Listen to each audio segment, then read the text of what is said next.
Dr. Warner, where he beautifully described the importance of multidisciplinary care, and certainly it's the theme of this entire meeting, to multidisciplinary care. I thought that it would be a terrific thing to exhibit the action of a multidisciplinary team in session. This is the way that we normally take care of patients with these kinds of diseases, where multiple disciplines are involved. And this is the way it normally appears when patients come to a physician. When the doctor walks in the room, he isn't really sure what he's going to find, what symptoms, what signs, what problems, and diagnoses have to be made and things have to be thought about, and discussions are made with specialists in an ongoing way. So in that spirit, I'm presenting anonymously, of course, for patient confidentiality, but I'm presenting very honestly actual patient stories of actual patients in the way that they really appear and come through. These are not simulated, made-up patients for educational purposes, but actual real patients which provide maybe a greater education than anything that any individual can make up.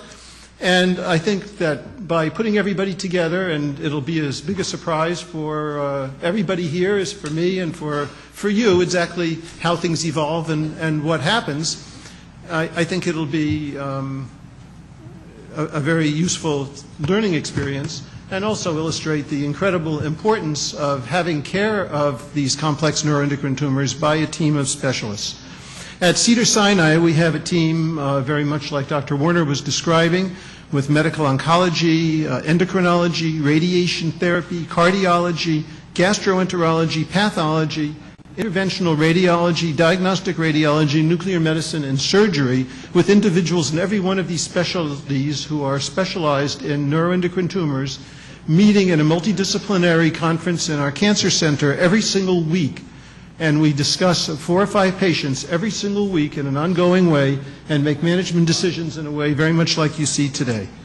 And of course, in addition to the physician components of the team, the other people who work so closely with the patients and contributes in such a major way to their management should not be neglected for the purposes of this discussion of the critical nature of multimodality therapy, including nurses, nurse practitioners, research coordinators, pain management team, psychosocial team, dietitians, complementary medicine, even medical secretaries involved in comforting scared patients calling up and scheduling appointments, radiology technicians, pharmacists, blood drawers, the survivorship programs, and all individuals involved.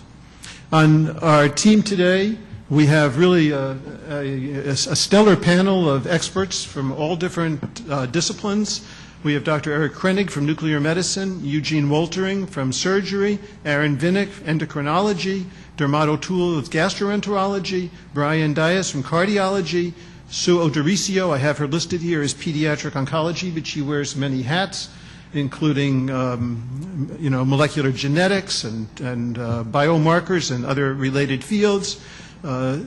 Sylvia Asa from pathology, as you've heard, David Liu, interventional radiology, and Janice Paseka, surgical oncologist. And it's really, I feel very fortunate to be able to even discuss cases with such an illustrious panel, really. Okay, so why don't we just jump in and see what happens. Okay, so here's the story of the first patient. A 35-year-old lady, previously in very good health, developed acne, a 50-pound weight gain, massive lower extremity edema, a moon face, a buffalo hump, which is a big fatty bump at the back of the neck, insomnia, severe weakness, striae on the abdomen, which are sort of purplish streaky marks that appear on her abdomen, a low potassium, and a new onset of diabetes mellitus. She saw many physicians who didn't have a clue what was going on, so I want to ask this crew, what is going on? Maybe Dr. Vinnick might want to open the discussion. We need new doctors. What's going on? She needs a new doctor. Well, actually, it's very plain as to what was happening over here. It is just like Dr. Warner showed you, and he had his team of people over there, that there was no endocrinologist on the front panel.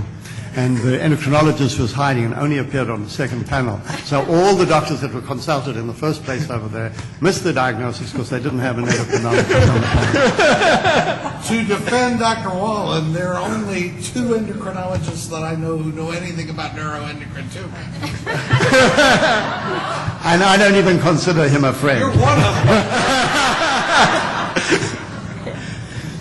So in essence, I mean, you're presenting a 35-year-old woman with tremendous weight gain, 50 pounds. You don't tell us over what period of time over here, with massive edema, moon faces, a buffalo hump, the development of striae and new onset diabetes, and the village policeman should say that this person has Cushing syndrome.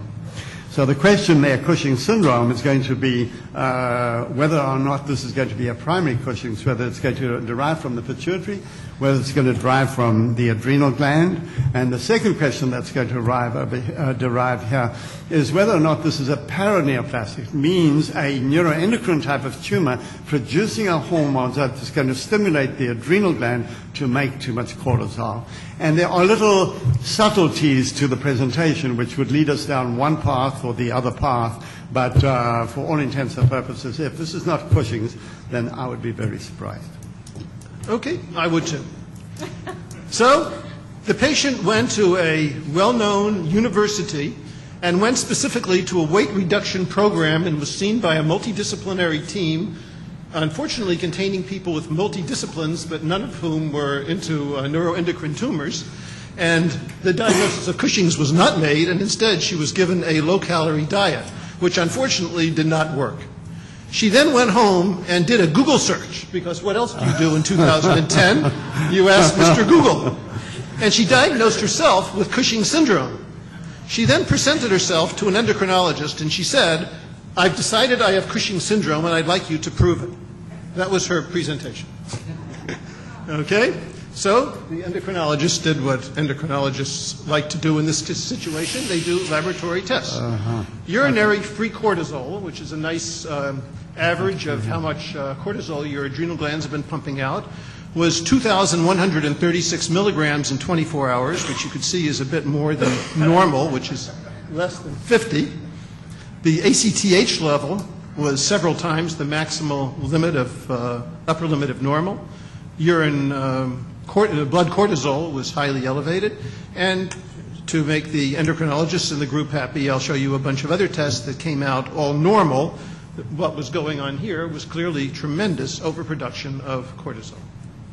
Vitamin D level was low, and that's something that, did anybody want to comment? Dr. No, I think we have a universal deficiency of vitamin D in the United States, even in people who are exposed to the sun, which is a big surprise, but mostly because what we've done is we're so scared of skin cancer now that we forget and cover ourselves up and never expose ourselves to the sun. So the nation has become vitamin D deficient. Right. So that's not a surprise in this case. The other big problem, of course, is if you have too high levels of cortisol, cortisol inhibits the absorption and production of vitamin D, so you get a secondary deficiency of vitamin D.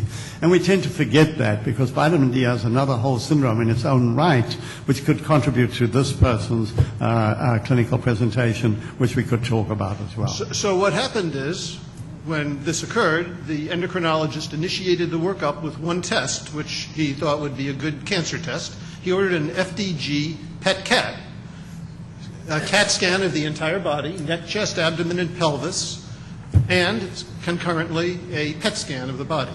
But the one thing that was clearly missing from that, because the ACTH level was high, is we had to make the decision as to whether this ACTH was coming from the pituitary or was coming from any other place. Correct, and the endocrinologist did, in all fairness, do an MRI scan of the brain with gadolinium, and there was no pituitary tumor. That would have been the first place to look. But and also a prolactin level, which was normal.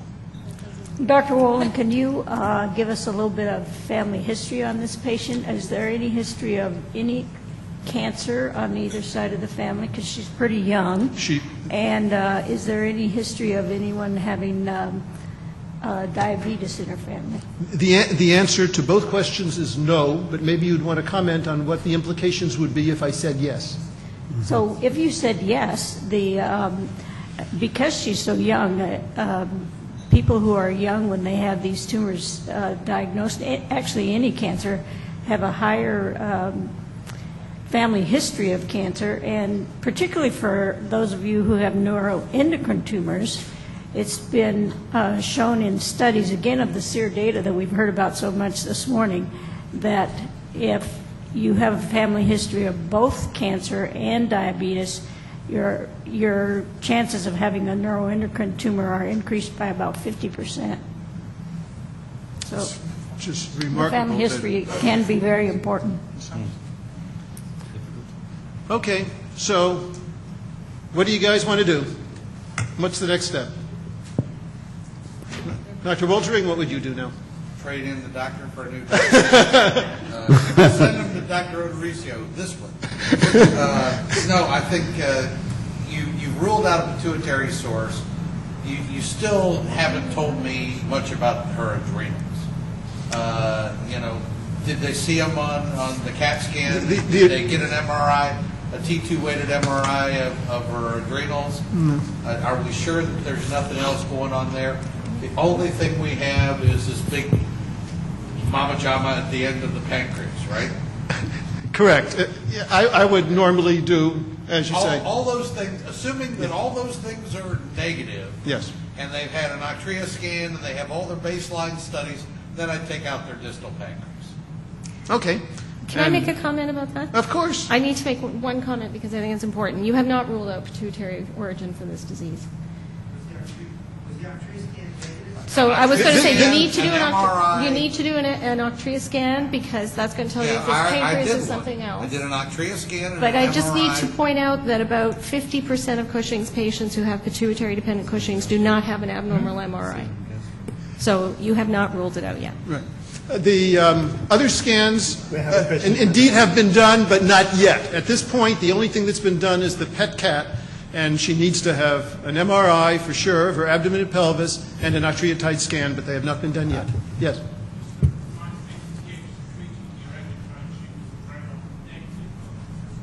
Yes. That's the point.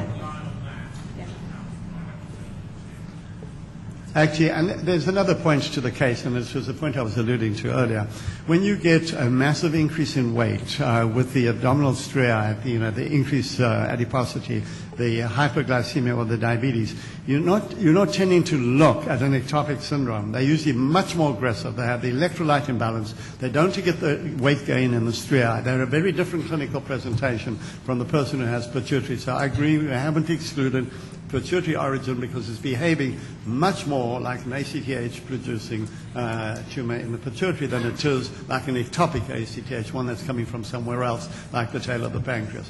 That would just be a clinical tidbit. Right. Mm-hmm. So as things played out, the patient was taken directly to surgery at an outside hospital with no preoperative staging except for the PET-CAT, with the plan to do a distal pancreatectomy, in other words, remove the tail of the pancreas, They didn't have an the last part of the pancreas that contains the tumor.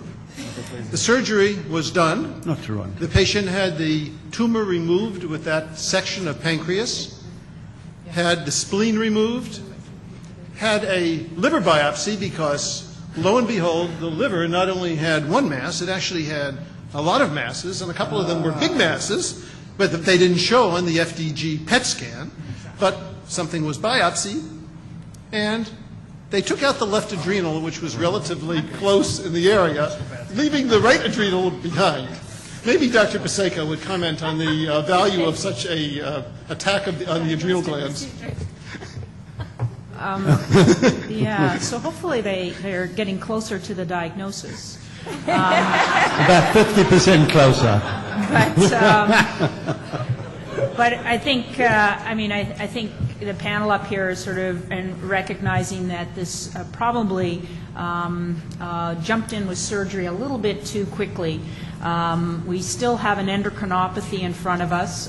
We still then need to figure out what is the source of it. And yes, just because we see something in the pancreas and we're thinking that this is a neuroendocrine tumor that may be producing ACTH, if that was my working diagnosis, we need to stage this patient appropriately and really an MR of the liver and diligently being prepared for liver metastases. The other thing is the en passant left adrenalectomy. And again, I think that we would want to know what the adrenals look like, and this is somebody that one has to cover appropriately if we truly have a ACTH-producing tumor, or do we have a cortisol-producing tumor that's going on here? I don't know. ACTH was too high. So ACTH was too high. it was just a little bit too zealous, I think, at this stage. Can we ask you another little question there? Because, as Sue Odorizio alluded to in terms of family history, and there's more to it than that as well, is here with a nodule in the pancreas, before we knew about the other masses in the liver, did we get any hormones measured that could have derived from the pancreas to have suggested an alternative diagnosis? For example, pancreatic polypeptide. At the time this was done, Yeah. there was really no specific neuroendocrine markers of any time were done. The patient did not have an octreotide scan, did not have an MRI, did not have an endoscopic ultrasound of the pancreas.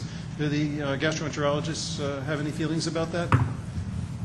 I mean, I don't think that if you've got a good quality PET-CT with a dedicated CT component now as part of the staging process, you wouldn't necessarily have to do an endoscopic ultrasound. However, if you did find those lesions in the liver, I think it would be pertinent to look for multiple smaller tumors in the pancreas that you're not seeing.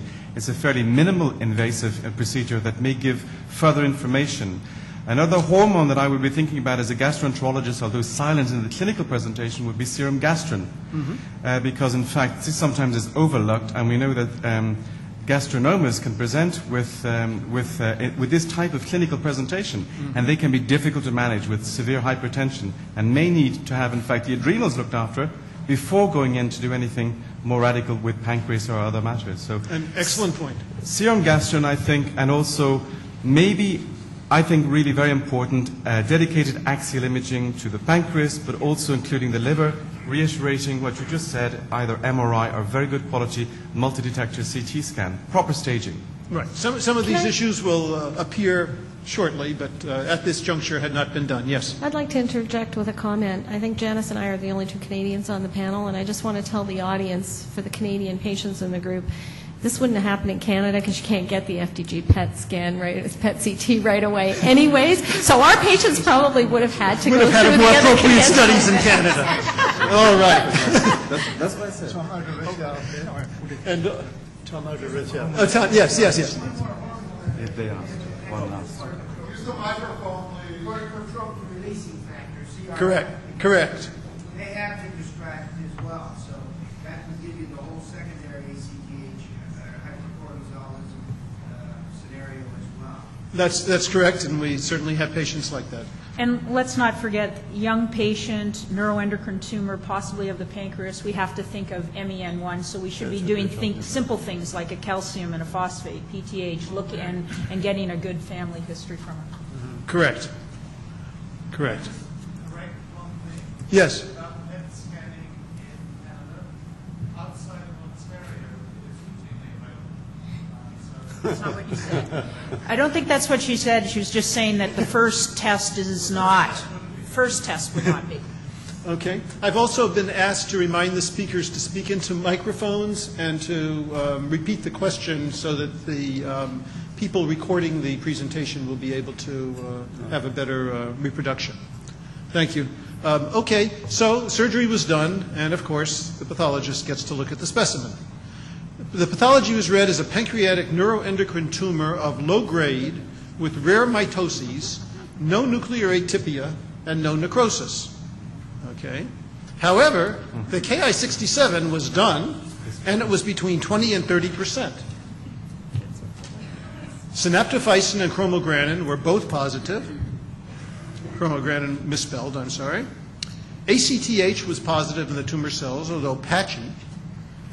And the tumor was negative for glucagon, negative for somatostatin, and negative for gastrin.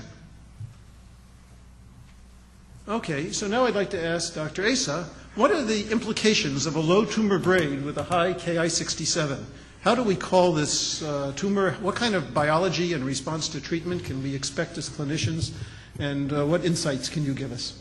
So Ki-67 is, as we said, one of the best measures of cell proliferation, and the reason that it's become de rigueur for pathology is that it actually will distinguish tumors exactly like this from tumors that are likely to behave in a benign fashion. I have to make another comment. The fact that this tumor is making ectopic ACTH in and of itself should be enough to make any reasonable pathologist recognize that this is not a benign carcinoid tumor, if you ever use that term.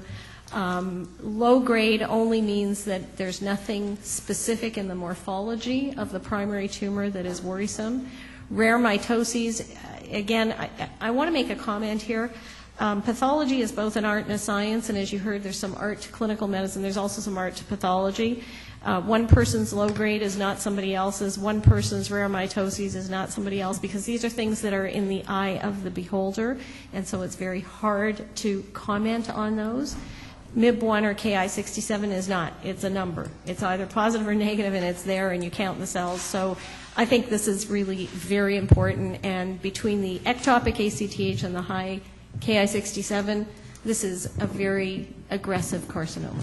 Right. So this is one that, even if it had not metastasized, would be at high risk of metastasizing. However, that being said, most people who have metastatic, well-differentiated neuroendocrine tumors have well-differentiated neuroendocrine tumors. And in this case, the Ki-67 labeling index would make it a carcinoma. It would not be a borderline lesion based on carcinoma. But the question is, in some classifications, and some pathologists might call a tumor like this high grade. Some might call it intermediate grade, if you like, or some other designation. And in some centers where people make treatment decisions based on what's on the pathology report of using upfront chemotherapy versus upfront somatostatin analogs, it may actually make a therapeutic difference. So I want to...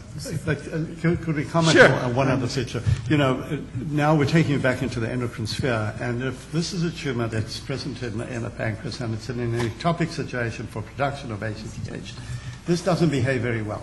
If it is producing ACTH, if it is producing calcitonin, or if it's producing gastrin in those sites, it becomes a much more aggressive tumor.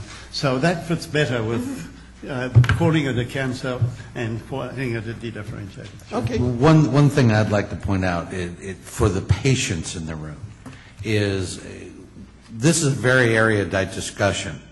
But remember, for those of you who have carcinoid, the Ki-67 comes in 3 flavors. Sort of typical tumors, which the Ki-67 is traditionally less than 2%, the intermediate tumors that are like 2 to 20%, and the atypical carcinoids that are over 20%. Those people who have PNETs, pancreatic neuroendocrine tumors, traditionally, in my experience, have a much higher Ki-67, and they are not graded by that typical, atypical, intermediate thing that we use in mid-gut carcinoid. So that's an important thing, that when you hear this, that you realize this is a very esoteric discussion. This is not the practical discussion that the carcinoid patient, the mid-gut carcinoid patient, is going to be having with their physician. Thank you. Just a very brief comment, but I think that there is discordance between the mitosis here and a Ki-67 at 30%. There's no shame or no harm, in fact, that pathologists communicate, and they do now, so I think revision of the slides would be useful. As Professor Krenning pointed out, there are a lot of features apart from the clinical presentation, but the fact that this here is a tumor taking up FDG is also very much in keeping with a G3 or a high-grade tumor, or one of those unsavory Ki-67, as we've just been told. So I think this would be revision. And the last comment is, what about the liver that didn't take up on the FDG? Correct. The liver had some fairly large masses that did not take up at all. So what did the pathology show in the liver? Yes. We'll come to that. That will be revisited. You asked another question, which we didn't hear from the panel, is does this high Ki-67 indicate to us what the behavior is going to be in response to therapy? Do we have an oncologic thought about this? I could tell you that it's when you have a Ki-67 that is exceedingly high. If you have a small cell undifferentiated neuroendocrine tumor with a Ki-67 of 80%, 90%, there isn't even a question that this tumor is growing extremely fast and is extremely aggressive. When you have a small surgical specimen and you have a Ki-67 of 20 or 30%, sometimes I think it always indicates that this is going to be more aggressive than a tumor with a Ki-67 of 2%.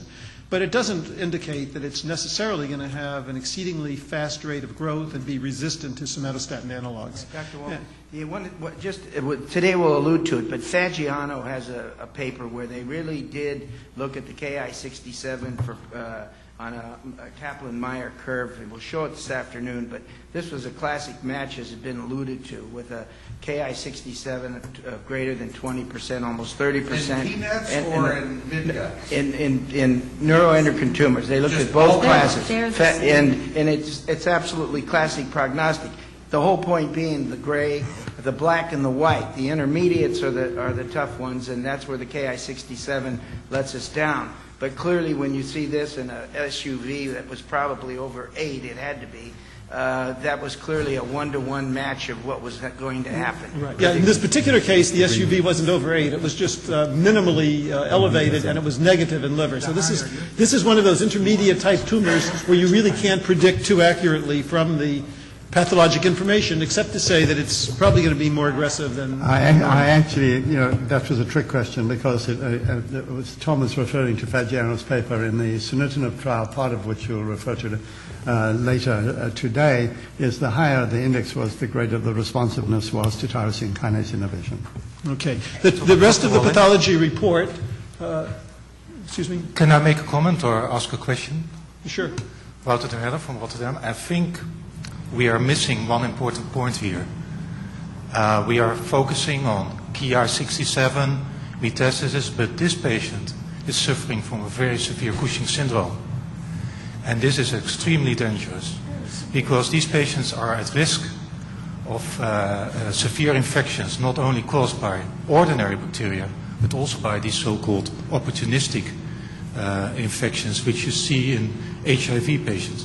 Furthermore, this patient has diabetes, who makes her even more prone to infections.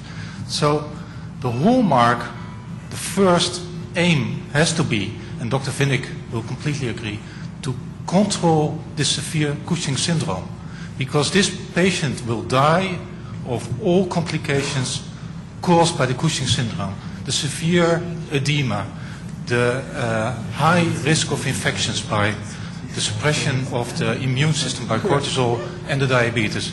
The low potassium levels, which are of severe risk as well. There's no question that what you say is correct, and if I had any involvement in this patient early on, the top priority would be immediate control of a life-threatening Cushing syndrome, and stabilize the patient and get out both adrenals at the same time is the #1 priority, and everything else is secondary to getting the Cushing's under control and controlling the metabolic complications that are life-threatening. I totally agree, and we're going to come back to this actually in the discussion very shortly, but I very much appreciate your remarks. I just want to acknowledge one thing that Wouter van der Heerde taught us in a previous case presentation on another panel. Everybody said we would have got an Octria scan in this case. One of the times you get a negative Octria scan, and it's a false negative Octria scan, it's when you're making a lot of cortisol. It inhibits the uptake of somatostatin. It gives you false negatives, and you misdiagnose the cases. You remember, Wouter, you showed us a case like that in one of our previous panel discussions. Thank you. So the rest of the pathology report, the tumor was 4.6 centimeters in diameter. There was invasion of the peripancreatic fat and spleen, even though on the CAT scan it didn't look like it was invasive.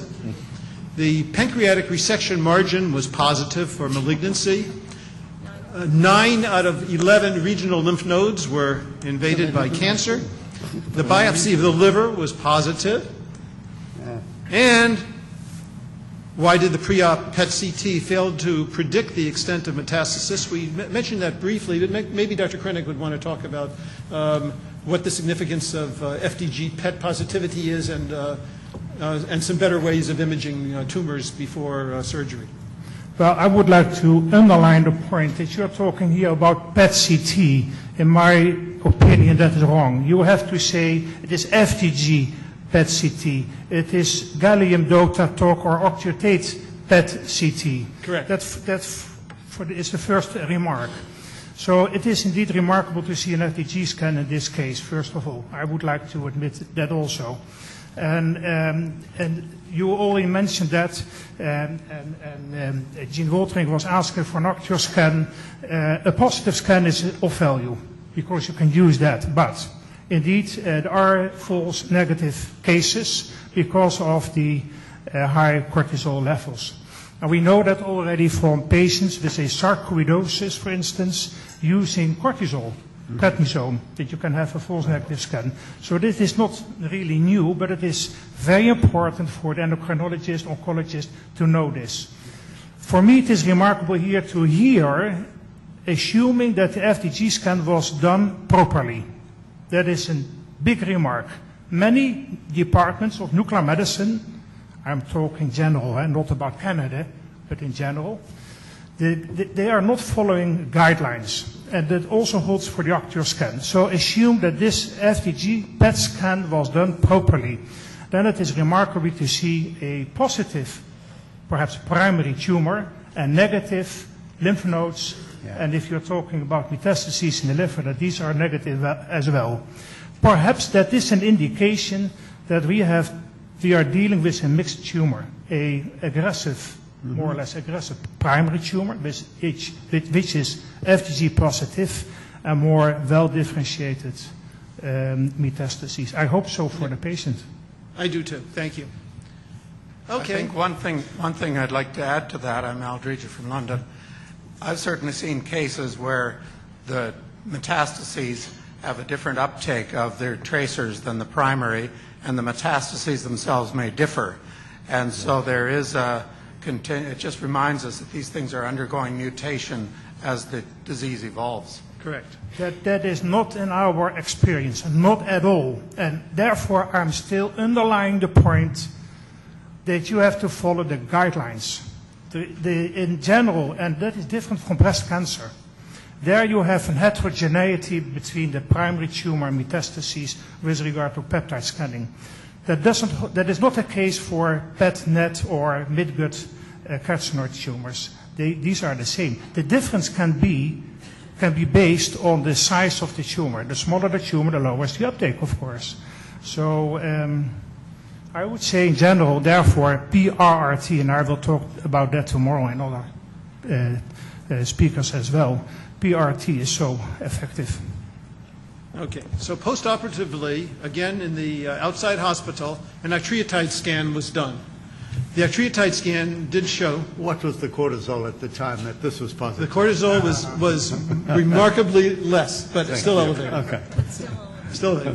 Octreotide scan showed numerous metastases in both lobes of the liver. And here's the cortisol for Dr. Vinnick. It was 60 micrograms per 24 hours, which is still elevated, but markedly down from what it was before, after having lost one adrenal gland, and the ACTH 49. There was resolution of hypertension, resolution of the low potassium, and the patient lost 25 of the 50 pounds that she had gained in a few months before, and her moon face improved. However, for the first time, a gastrin level was checked.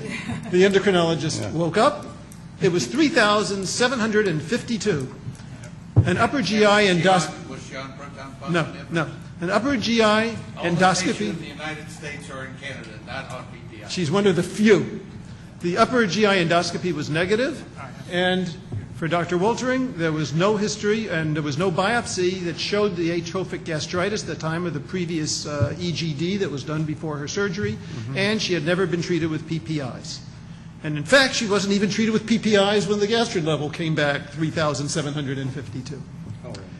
So how come the gastrin level is so high, but we just previously described some pathology with a negative gastrin on the cancer cells? Something doesn't fit. So I thought Dr. Asa would want to. Did they do the immunohistochemistry only on the primary tumor or on the liver metastases as well? They didn't do a very careful search, and it was only on the primary. Yeah, so, I mean, we know that there's tumor heterogeneity, and I noticed that you described the ACTH as patchy in the primary then. Yes. That's what it was on. And I think in cases like this, it's important to analyze both components because the metastases may be making gastrin. The other possibility is that there's another tumor. Right. And also, I think this is the point that Dr. O'Toole made earlier. about gastrinomas presenting exactly how this patient presented. And if you don't measure a gastrin, you may never know, especially if the patient doesn't present with florid ulcerations in the stomach. And for the patients, again, remember, it's not what your tumor stains. It's what's in your blood that gives you the final diagnosis. Right. In other words, your tumor can stain for gastrin, and you don't have to have a gastrinoma. It's what's in your blood that makes the diagnosis, and that's really critical for the patients to understand. This is a very sophisticated erudite conversation, as you've heard before, but there are different forms of gastrin, and many of these tumors make different forms, so it depends on how you're measuring it. Some make big forms of gastrin, and the one that is important to you to produce peptic ulcer disease is the little form of gastrin. This may have been biologically inactive, and that's why you may not see it. And the other thing is the cells, gastrin cells, are highly turning over cells. They may not be immunohistochemically positive, yet all the gastrin is being released into the circulation. So you miss it on the histochemistry, you find it in the blood. One more thing, that if you have an elevated gastrin, there are two parts of having the concept of a gastrinoma. One is an elevated gastrin, but elevated gastrin by itself, again, does not give you the diagnosis of a gastrinoma or ZE. You have to have acid in your stomach. And I don't see anywhere that when they endoscoped her, they didn't see any pernicious anemia, which is redness and beefy looking and beat up sort of stuff. But they didn't measure a pH, an acid in the stomach, and that's critical. Thank you. That's true. Okay. However, they did not give her any PPIs. They did not give her any somatostatin analogs. They just watched her and felt happy that she was doing well after losing one adrenal gland. But 6 months later, she had a major upper GI hemorrhage and started vomiting blood. That woke them up, and they did a repeat upper GI endoscopy. Now she has diffuse ulcerations in the stomach and duodenum, so-called Zollinger-Ellison syndrome or ZE syndrome. Her repeat gastrin level was still over 1,000 with no PPI use. Her moon face that had gone away had now come back, and her urine-free cortisol rose. So what is going on now, and what do you do next? Well, I can tell you, the patient decided to come and get a second opinion. So for the first time now, I saw the patient. And the patient was started on octreotide and transitioned to octreotide LAR, and was started on high-dose PPIs and proper GI consultation and maximally aggressive medical therapy of Zollinger-Ellison syndrome with megadose proton pump inhibitors and Prilosec and all the other sorts of things that are used to help heal ulcers. And I recommended surgery to remove her other adrenal gland. She then had surgery, which consisted of a laparoscopic right adrenalectomy, at the same time a laparoscopic cholecystectomy, this was all done laparoscopically, resection of the large masses of the liver, which consisted of lesions in segment 4A and 5, and the only ones left were about 1 centimeter in diameter metastases that were just innumerable in both lobes. She really had an enormous amount of metastatic disease in the liver. An intraoperative ultrasound of the liver confirmed all these small metastases and lack of other real big ones. The pathology showed the same thing that was there before, the K67 in the liver now, to answer Dr. Ace's question, was 30%, so this is no subtle little slow grower of a tumor. And the adrenal glands had hyperplasia, but no tumor within the adrenal gland.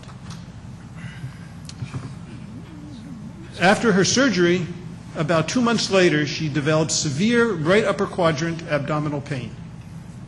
So what should be done when somebody 2 months after surgery gets severe pain in their abdomen? Dr. Waltering is about to say something. Well, you have to, and I think the people in the audience actually brought this up. This lady is severely immunosuppressed.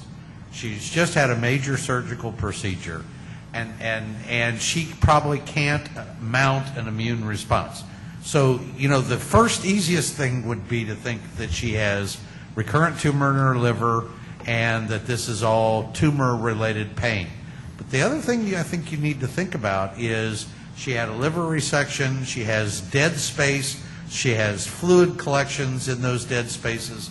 She may have an abscess. She may have an abscess subdiaphragmatically between the diaphragm and the liver, or in the liver where they popped out these big tumors and they left her with serum and plasma. When it coagulates, becomes like clear jello, and it's the perfect media for bacteria to grow in. And in somebody who can't mount an immune response, that would be my first thing in the back of my mind. Sort of look for a tumor, but don't be surprised if you find an abscess. And that was certainly my first consideration as well, especially since she had fever at the time she developed this pain, and she had an immediate MRI scan of her abdomen pelvis done that same day, which I'm about to tell you. Things to entertain. I mean, we're speaking about a person who has metastases to the liver. We'd like to think that maybe the metastases with your aggressive therapy with octreotide may have undergone necrosis, and this may have been necrosis which presents with fever and right upper quadrant pain as the presenting feature, suggesting that you've actually got necrosis of a tumor. The second thing is she's had a cholecystectomy. My surgeons don't like to do prophylactic cholecystectomies, but she had one, probably because you were going to put her on octreotide. And you're my surgeon. I know I need you in my place, Gene. But the here is you have to consider yet another thing, because with octreotide therapy over here, even if you don't have a gallbladder, you can create sludge and obstruction in the biliary tree. So we need an additional examination with ultrasound to see whether or not it's obstructed. Well, and let's not forget that she could have Addison's. I would like to know what kind of steroids you now have treated her with. She has no adrenal glands. She's used to a very high level of cortisol, and abdominal pain is one of the signs of Addison's. So I think we have multiple things: surgical complications, medical complications, and then on top of that we have to go back to her endocrinopathy. Just a comment. Yes. I think I'm surprised that you didn't do a subtotal gastrectomy. She still has a gastrin level of 1,000, and she had a hemorrhagic bleed. That's still a consideration. By the time of surgery, her ulcers had actually healed on a very high dose of PPI. But the gastrin didn't go down. And the other thing is... Whoa, Odo. I'll respect your thought.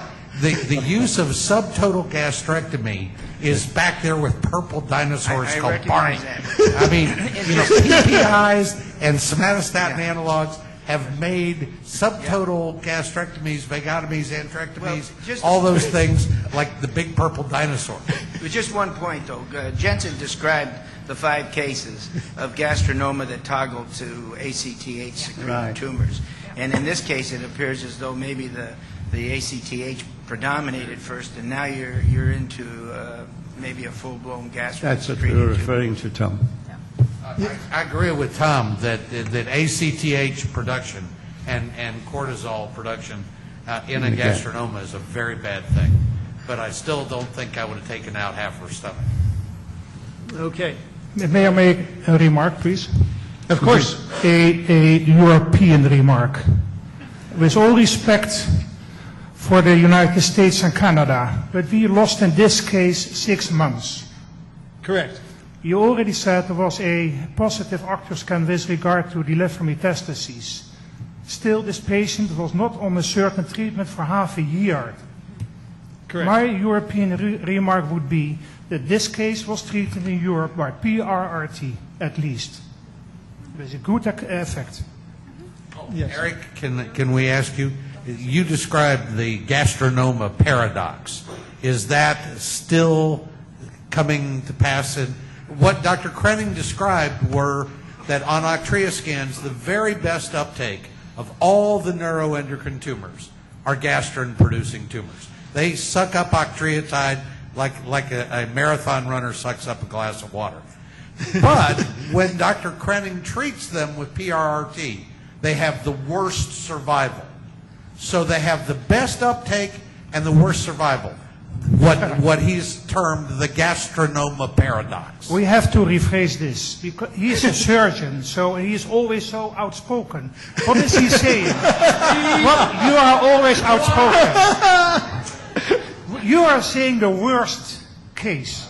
That means relatively seen. That is the worst against the best responders in our hands, not in your hands. This case would have a extra survival of several years longer than in your hands. That is my remark. I totally agree. I was the one who So said not a worst surgery. case. I think this is enough to make us want to see the result of the MRI scan, which proved that Dr. Vinnick's hypothesis was correct, that the MRI scan demonstrated the liver metastases had all been completely avascular and necrotic, and after 2 months of octreotide, every bit of cancer in her liver was gone, even without PRRT and without chemotherapy, which some people would use automatically with a Ki-67 of 30%, and her abdominal pain and fever was fully resolved. Her Cushing syndrome is fully resolved. Of course, she's on therapeutic hydrocortisone replacement after having no adrenal. Energy and strength are back to normal. Her only medications are octreotide LAR, PPI, pancreatic enzymes, and of course hydrocortisone, which somehow was not included on that list. I think that's absolutely marvelous. It takes me back many, many years. One of the first patients we treated with somatostatin had a huge liver metastases, which underwent necrotic degeneration, and it left the black hole of Calcutta afterwards. And years later, that she was still alive, I actually said to her, aren't you grateful for the advent of this new drug and your treatment? And she said to me, the Lord gave me 70 years and 10, and I have to thank the Lord for his help in this case. Yes. I think that, just a comment, I think you're very brave not to start systemic chemotherapy or some form of systemic therapy at the outset. It's a comment, but I also think that you're courageous, and I think that it's sometimes good, and you can see that the patients sometimes, maybe some people here saw your physicians, they waited for some time until we jump in with big gun therapy or even PRRT. However, even though it has been described, I think it's rare that somatostatin analog therapy will give such a response, especially giving the aggressive parameters in these tumors. And I just had a little question. Why did you decide to do what would be, was it just a diagnostic liver resection, or was it part of a downstaging procedure? What was your rationale there? The rationale was, first of all, you're right, it's foolhardy to delay therapy 1 minute in this kind of a case, and the delay in therapy happened before I saw the patient. The patient needed an emergency right adrenalectomy, so prior to going to surgery, the patient was started on octreotide. And by the time the patient was recovered and ready for the next phase of treatment, this spontaneous regression had occurred. It was 2 months post-op. The patient was actually scheduled to have a yttrium-90 microsphere embolization of the liver literally the day after this event happened, and it was canceled because of this acute abdominal pain and presumed post-operative complication. But the patient was going to have regional therapy right away, and then the plan was to go on and do systemic therapy if the regional perfusion did not work right away, but not to delay therapy. The 6-month delay in therapy happened before I was aware of the patient. But the answer is no, we don't count on waiting for a miracle to happen from sandostatin in somebody with an aggressive cancer. If the patient were not immediately post-op, I would have started something more aggressive a lot sooner. But because of the difficulty in recovering from surgery in this Cushingoid patient, it ended up being 2 months post-op before she was biologically ready for the next phase. And by then, we had to cancel all her more aggressive procedures because she was in a remission. One of the things Odo brought up was Dr. Robert Jensen, who is the gastronoma guru at the National Institutes of Health for many, many years. And for many, many years, Dr. Jensen advocated the first-line therapy for gastrin-producing tumors. Now, I think this lady doesn't have a straightforward gastrin-producing tumor. The fact that she makes ACTH and is Cushingoid, I think makes her a shark versus a goldfish. But in the old days, he advocated chemotherapy as the first-line therapy. Recently, he's changed that recommendation to now octreotide is the first-line therapy and the second line therapy becomes chemotherapy, which I think is an interesting change for the NIH. But you must, there's a very important point. I mean, the somatostatin here, I mean, is advocated for the control of acid secretion. You can control the acid secretion. The gastrin levels you don't control. You don't control that tumor. It may continue to grow, but you'll stop the peptic ulcer disease. And that is why, I think there's been a revision in our thinking. Right. So in the interest of time, I think we're going to have to keep the comments a little bit briefer in the second case, but I would like to just... Give us the answer first, and then we'll work backwards.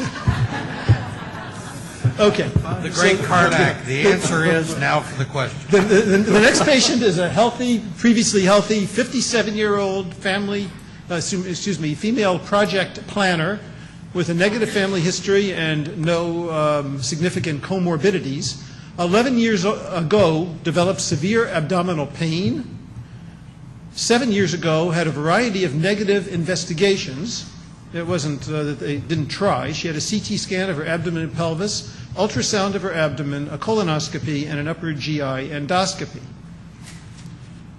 6 years ago, she had another CT, and this time showed 6 masses of the liver measuring 3.5 centimeters in diameter in the largest one. And she had a biopsy 6 years ago of a liver mass that was called poorly differentiated adenocarcinoma by her local pathologist. She was then told to get her affairs in order and was started on intensive programs of chemotherapy. And she received 5-FU, leucovorin, carboplatinum, paclitaxel, gemcitabine, and 5-FU. Every time she was treated with chemotherapy, she had no significant response, and in fact, her liver metastases enlarged. She had severe postprandial abdominal cramping pain and bloating. What do? Do you just keep giving her chemotherapy, or maybe there's some other thing that somebody would be interested in here? What do our gastroenterologists feel about this? Well, yeah, I think this is, first of all, the first comment, of course, is that this patient's presenting with classical irritable bowel type symptoms that predate the diagnosis of small intestinal tumors or lower GI luminal tumors very often. And whether you go to see a gastroenterologist or an oncologist, we get it wrong, because the oncologist 11 years ago will send it on then to the gastroenterologist, and the gastroenterologist get it wrong. So we always get it wrong because these are very difficult early symptoms to pick up. I think here the really important thing is that you've got I'd say that there's no response, but there's probably stabilization after all of these chemotherapies. So after the second type of chemotherapy, I think that you would say it's stable, but the patient is probably perfectly well. So let's get the pathology re-reviewed. And if somebody is still alive and well with no detectable growth of cancer after 6 or 7 years with a poorly differentiated adenocarcinoma, it already makes you suspect of the pathology. What does Dr. Rees say? 7 years ago were all negative. Yeah. So you have to assume that it wasn't in her liver or was so small you didn't see it on a scan 7 years ago. Yeah, that's right. I mean, I was just going to finish off by saying that, I mean, even though it was 7 years ago, you have to go and properly stage the patient, as we said earlier again, with all of your, it's an adenocarcinoma, and you can have adenocarcinomas of unknown primary origin, but you have to make that diagnosis by doing your workup, gastrointestinal workup with endoscopies again, perhaps, getting onto PET FDG as well, etc. This should have been done, and this would in fact led to the diagnosis. Now, in somebody who has before you get on with that, the point you made is irritable bowel, quote unquote, syndrome. And as you recall, the University of Michigan experiences, we showed that every single patient who had developed metastatic disease from a neuroendocrine tumor such as carcinoid had a median of 9.2 years from the onset of the symptoms to making the diagnosis, and nobody had done any biochemical measure.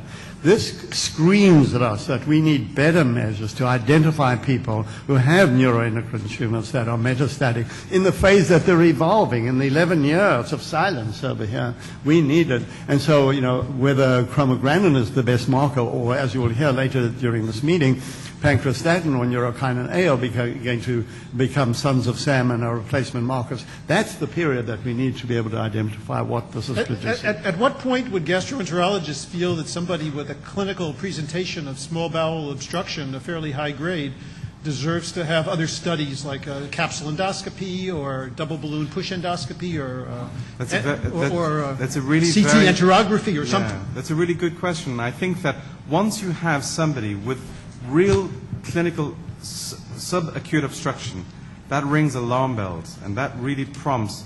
Probably CT enterocolysis is a very good quality examination because you get a good quality study of the whole abdomen and also of the luminal contents. And I think that's probably the best form before going into the capsule if there's any stenosis, which can be a little bit damaging. But it's a pretty good indicator that you need to get on and do quality imaging. Correct. Definitely. I also want to make a comment that anybody who accepts a pathologist's diagnosis of a liver biopsy as poorly differentiated adenocarcinoma and hasn't asked the right questions, that pathologist should have done more to try and identify more about the biology of the tumor and where is it coming from. I mean, you have a metastasis in liver. Liver does not make primary adenocarcinoma. They make hepatocellular carcinomas. Did nobody ask where was the primary? Nobody asked. The other one point for the patients is the question you have to ask is how did they do the liver biopsy? Yeah. As you may or may not know, there are several ways to do liver biopsies. One is a fine needle that it is like you get shot in the butt with, but it's like a harpoon. And the other one is a much bigger core biopsy. And there's one basic adage for pathologists. The more meat on glass, the more tumor that they can look at, the more accurate their diagnosis. In my mom's case, where she had a biopsy of a neck node, her original biopsy was a needle biopsy. 4 pathologists called it recurrent breast cancer, and only one pathologist said, maybe this is a neuroendocrine tumor.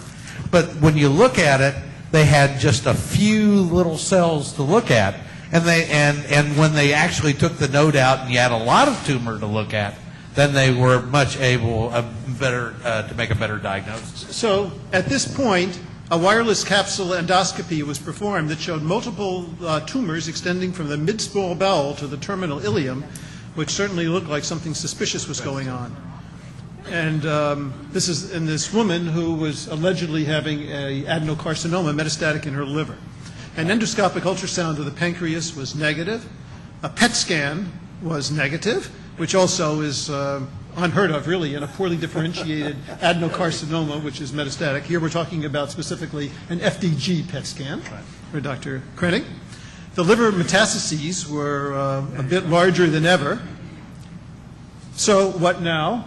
I know we're a little pushed for time. So the patient had an abdominal exploration by a local surgeon, and over 50 tumors were seen in the lower half of the small bowel.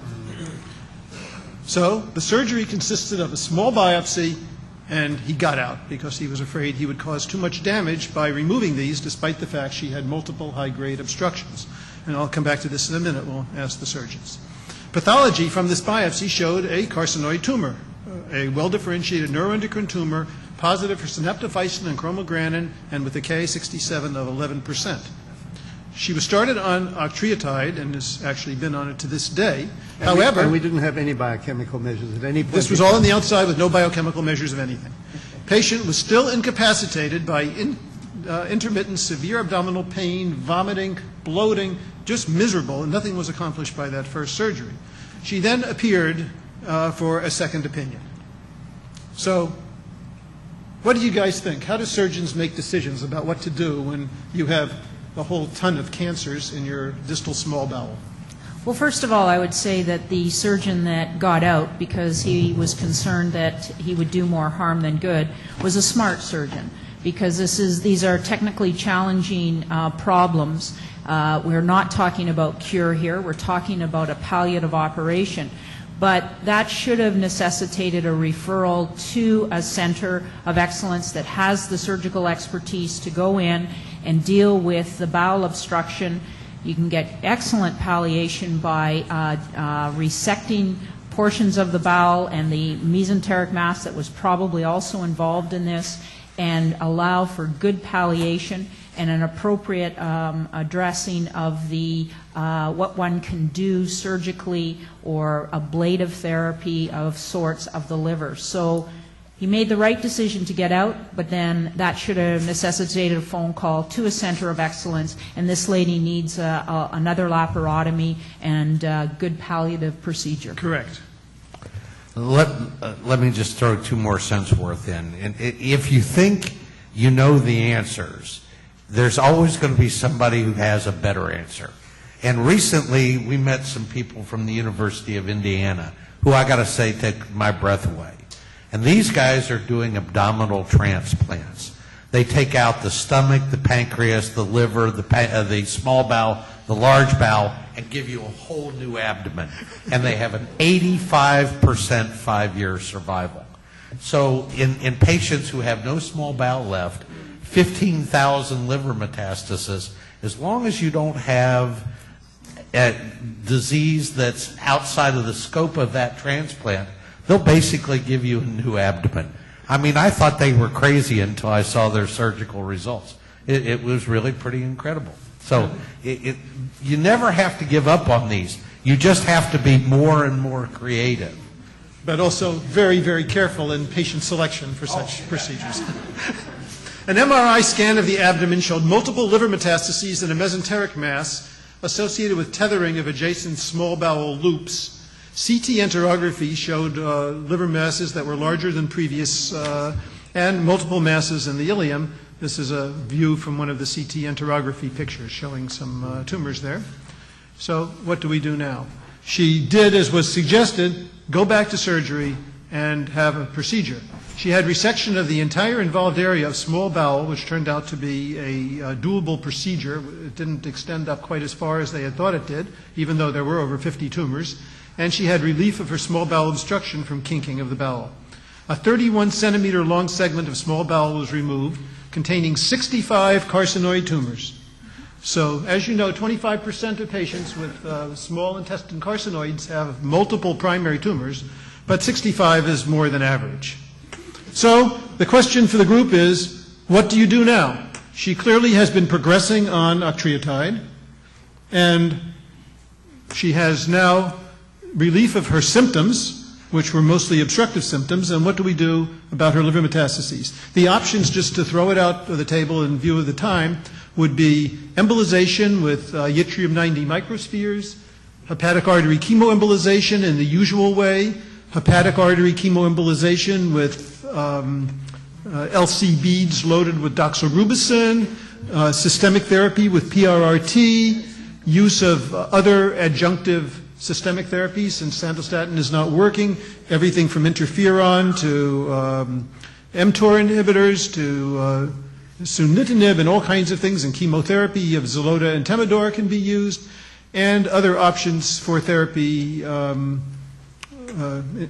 include alternative somatostatin analogs like pasriotide, for example.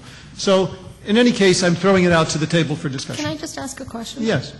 It sounded like she has a solitary, very large tumor mass. Is that what the radiology showed? Or no, multiple masses in both lobes of the liver. Oh, okay. In both lobes. Okay. I think that this is a reasonably classical type situation, but we'd really want to know in the expert center, is there no flushing and no diarrhea? Because I think this may also guide your therapy for local regional type therapy.